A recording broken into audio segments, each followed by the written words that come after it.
day here in southern Alberta. A beautiful start to June with some clear skies. What a gorgeous day to get outside and enjoy the Yesterday, weather. we were seeing a lot of sunshine. The weather really did hold out for the weekend. For those in the southern region as people begin to shed the layers for some time in the sun. Rain showers and some of these cloud tops I was noticing are up around 60,000 feet high, and big clouds means big weather, so we're going to keep an eye on this. What we're looking at is really stormy conditions sticking around. This is going to be a story for you with more wet weather continuing and unsettled conditions.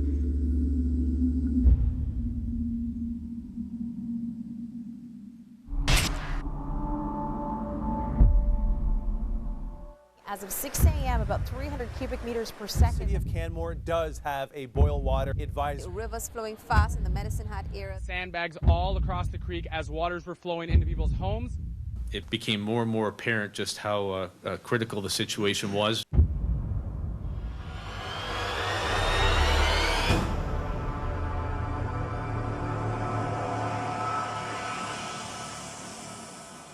Well, we are so glad that you could join us this weekend. Of course, the big story across the country since the last couple of days, the flooding that has been ongoing in Alberta. In about a week leading up to the flooding in Alberta, I was chatting with our lead meteorologist here, Chris Scott, and we were talking about how the models were trending toward a big rain event in Alberta. We knew the week before that this jet stream pattern over Alberta was setting up to be a fairly significant event. It was going to look fairly unique by the time we got into the middle of that week. A couple of days prior, that's when we started to really alert people in the public and as well here around the company that we think this is going to be a big rain event. You could see some of the damage starting to come in. We said, I remember Chris Murphy and I had an exchange on Twitter, and he said something like, wow, this is getting really big, and I made the comment, this is going to be one of the biggest weather stories of the year. The risk of the severe weather has been in the southwest. In terms of any heavy rain in Alberta, you can see between Lethbridge and Red Deer, we've got some scattered showers there, and severe thunderstorm watches continue. We were following this very closely, and the rains that started to happen didn't seem like a lot initially. You may not be seeing a lot of rain where you are. Say for Calgary, for example, I mean, we've actually even seen sunny breaks in the region.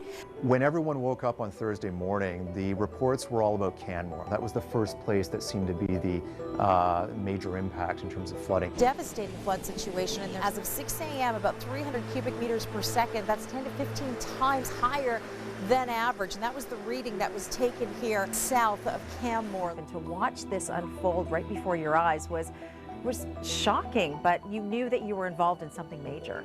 We had a couple of elements come together that led to the devastating flooding in Alberta. We had a low pressure system that was essentially stalled over the province that just continuously dumped a lot of rain. We also had quite a bit of moisture coming up from the Gulf of Mexico, and that made for some really heavy rainfall amounts right into the Rockies and into the foothills. After that, the issue was now the waters had to go somewhere. And that's why we saw that delay in flooding for some of the downstream towns such as Calgary, who didn't actually receive that much rain. Most of the flooding came from that water draining into the city. Of all the weather events I've seen over the course of my career, the Alberta floods are right up there with the worst. Crap! This is insane!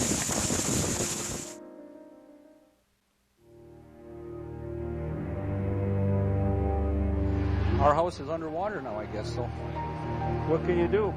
Wait for the water to go down and then see what you got left. Coming on assignment to Calgary to see the floods was one of the most shocking experiences of my life as a news journalist, just because I had never seen anything like it in my entire life. It was eerie to see the downtown completely void of people. It was extremely difficult to do the job that I was trying to do in the crazy rain that just would not stop. What a disaster in Alberta. Thousands of people affected in such a way that they're calling this shocking and the worst natural disaster that they've ever witnessed. I saw the waters, and I have to admit I was almost frightened, because you could see within a span of, say, a few hours that even on the day of the floods that they were continuing to rise. As the day moved on, we started getting more and more reports of the rivers rising, of flooding starting to begin, and more communities started to become under a state of local emergency. The High River area seems to be a community.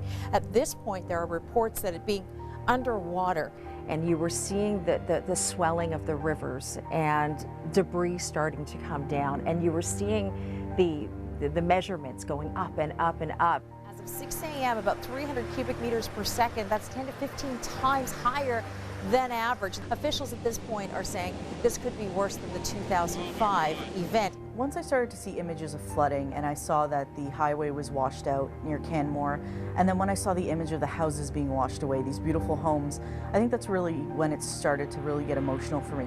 In High River here, we are in a mess. We've got 3/4 of the town underwater. Evacuations are almost done in the entire part of the town. Here's the highway.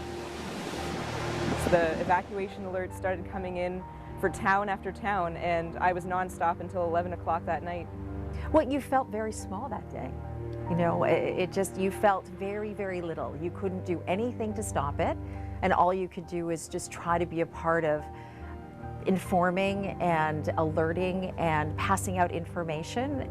2 men are missing as well after being washed away on the Highwood River, and they're still being sought. Police are on site. We also have EMS that's on site trying to help people cope with the situation. We've had a sixth of the town of Medicine Hat evacuated. The flow rate for the South Saskatchewan River might be 6,000 cubic meters per second. So I was really of two minds when I was following this event. On one hand, I'm a meteorologist, I'm a scientist. The other side of me is I'm actually from Southern Alberta. That is my home. So when I'm seeing all these reports of flooding, you know, these are places that I know very well. And, you know, at some parts it was hard for me to see these places underwater. There was a particular image that one of our news writers found on the second day of the flooding of a little girl wearing a life jacket and holding her teddy bear and looking at the floodwaters. This photo literally brought tears to the eyes of everyone in the newsroom. As much as you want to jump through that computer screen to hug that little girl that's looking at the floodwaters, you have to realize we're here to help them too. So there is a balance that you have to keep. It may take our homes and dearly treasured things, but it can break us down. Strength is what it brings. The city requested 600 to 1,000 volunteers to go out to the communities 2 days after the floods, and they got over 7,000 people show up. Businesses are working into the night to clean up the mess that the floodwaters have left behind. It filled our prairie hearts with pride when trucks and tractors and combines fired. From fields to muddy streets, those big wheels turn. And through the current, all heroes came. They risked themselves for those they saved. And some are lost, but they're sure not forgotten. I just walked down and just started asking people if they needed help. A simple call for help could use a few hundred hands. Then in walked 7,000 to the field. It's been really overwhelming how kind everybody's been. Come hell or high water, we'll take on the rain and face a big old river that filled this land with pain. And we'll rebuild the shattered lives neath clear and blue Alberta skies, then share the sun again, come hell or high water. With river waters continuing to recede and protection of infrastructure ongoing as well, the next phase of safely returning residents to their homes has begun. The waters have receded. What's left? A muddy mess here at a local church in Okotoks. People have come together to help clean up the mess. Within the mud is different types of debris, as well as insects like earthworms and flies, and not to mention the mosquitoes that are all over this place. But that's not stopping people from their neighborhood from coming together and doing what they can with the recovery efforts. I expected, you know, a lot of people to be in tears and crying, and I mean, these are their homes and all their stuff, and it's just in a pile of rubble right now, and they're all pitching in and helping out, and you know, they're being really coping with it really well. The attitude was really just one of hope and resilience. People were offering to help. People were really willing to do anything to kind of help their neighbors out, because in this type of situation, kind of all Albertans become your neighbor.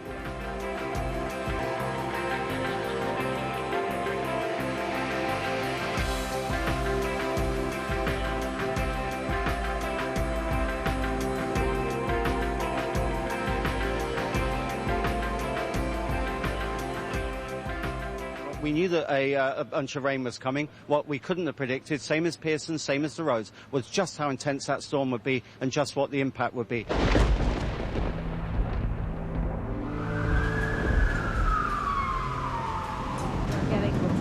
Of localized flooding from around some parts of the GTA.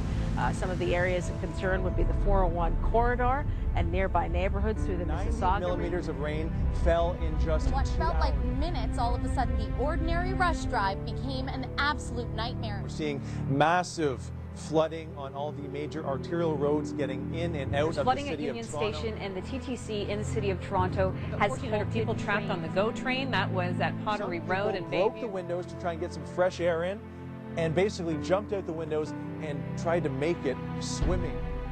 The biggest contrast between the Toronto flooding and the Alberta flooding is the fact that Toronto was a classic flash flood. We knew that day in southern Ontario there was going to be thunderstorms, and we knew that the biggest risk was going to be localized flooding.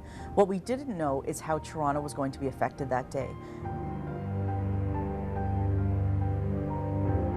And the reality is that probably for the rest of our lives, these types of flash floods will continue with almost no lead time.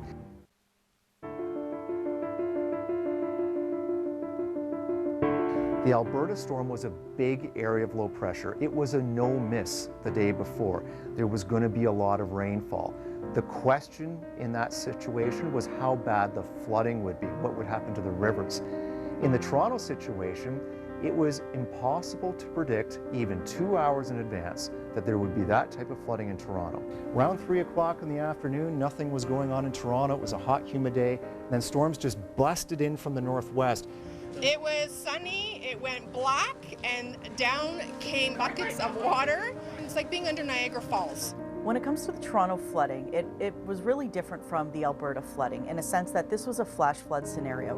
We had thunderstorms training over the city of Toronto and the outskirts of the GTA, and it just kept coming in a very short period of time. We have a lot of asphalt in the GTA, we have very little grass, very little absorption, so the water had nowhere to go but to sit on the roadways. It was an all-time rainfall record for Pearson Airport, but it sure wasn't for Scarborough. Even the DV Pier, where we had all that flooding, this was not the worst case scenario, which means it could have been a whole lot worse. Storms are very chaotic. It's like having a pot of water on the stove and predicting which bubble's going to go where. One of the challenges we face is using technology to the best of our abilities, not only to monitor the growth of storms, but also to notify the public. So there are new technologies coming online that will help us analyze storms better. That's what we look for in the science, is how can we get warnings out even just 5 or 10 minutes or 30 minutes earlier, because as the day unfolds, these thunderstorms just bubble up and they do what they want to do. And look at the size of these cells. This is really impressive, folks. Gives you a sense of really how hulking these storms were. Maybe not the highest storms you've ever seen, but just a monstrous amount of precipitation that was contained in these cells. But one of the challenges is there's only a limited amount of resources to go around, and it's making sure that the government of the day is aware of the potential that exists to help mitigate these losses. It's natural to ask the question, wow, Calgary, next Toronto, okay, who's next in line? Basically, it's random. There are so many people that are commenting on their anxiety or concern, or now it's been brought to their attention after seeing what happened in Calgary, what happened in Toronto, and in such a short period of time. And we just have to keep being prepared for these types of systems and realize they're going to happen, if not every year, then every few years across the country. In Calgary's case, they faced what was called the 1 in 100-year storm event, which is the most amount of rain you're going to get in a certain area in a 100-year time span. But they've had 3 of those events in, I think, the last 15 years. And so those are the types of events we hope we never see in our lifetime again. But we still have to prepare ourselves for dealing with that type of event. You're not going to be able to prevent flooding. You simply can't. Water will do what water wants to do. Things you don't think will ever move are moved by water because that's what it wants to do. Well, your life can change in a matter of a split second, and you have absolutely no control over it, except being prepared.